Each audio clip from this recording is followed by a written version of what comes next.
Sabe, gente, eu tava voltando hoje da academia e eu tava sentindo aquela energia gostosa, do tipo, cara, que delícia, como é que eu nunca comecei a fazer isso antes? Gente, treinar é tão bom essa energia. E eu tô gostando até mesmo de, tipo, tá lá e tá olhando as pessoas que estão dançando com o fone delas e se sentindo maravilhosas, os caras, tipo, gigante assim, eu com meu bracinho aqui que não tem nada. E eu lá, mas eu tô me sentindo extremamente bem. E eu comecei a lembrar do meu passado, das vezes em que eu me cobrava, que eu tinha que treinar e que eu não conseguia treinar. Eu não conseguia ir pra academia mais do que 2 semanas, eu sempre desistia, eu ia treinar, pagava academia e do nada assim, tipo, eu não quero mais. E sempre que eu ia treinar, eu me sentia mal, eu não gostava daquilo que eu tava fazendo. E eu percebi que o que eu tava fazendo era por quê? Porque as pessoas estavam dizendo pra mim o tempo todo que eu precisava fazer isso, e porque a sociedade inteira estava fazendo, e na minha visão eu precisava fazer também. Mas qual que é o problema disso, né? Vamos dizer assim. Existe um ponto de desconexão. Em nenhum desses momentos eu estava fazendo isso por mim.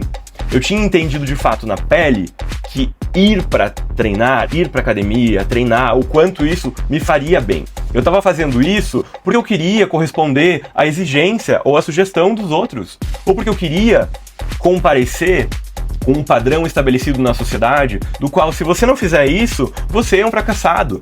Então, qual que era o problema nesse momento? Eu estava fazendo isso por mim, pela minha energia, pelo meu bem maior, ou estava fazendo isso pelos outros, ou porque os outros estavam querendo que eu fizesse?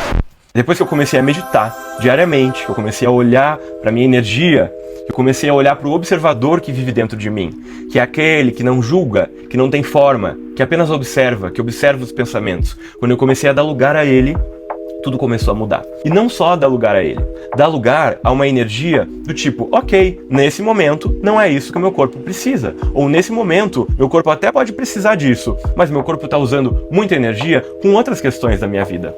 Tem coisas que às vezes a gente não consegue corresponder e fazer no momento. Mas tem coisas que elas têm a hora certa para acontecer. Eu tenho certeza que todos esses anos em que eu me enrolei para começar a treinar, em que eu achava que treinar era difícil, maçante e que eu não tinha prazer fazendo isso, o meu corpo estava usando energia para outros processos que eu estava passando, que não eram físicos, mas eram espirituais, eram mentais.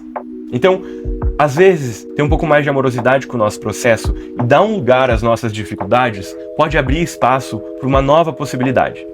Então, não tô falando só sobre treino, tô falando sobre muitas coisas, né?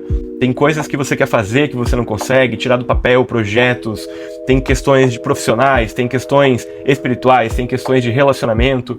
Então, às vezes, para de focar um pouco nisso, foca mais em silenciar sua mente e aí vê o que pode surgir disso.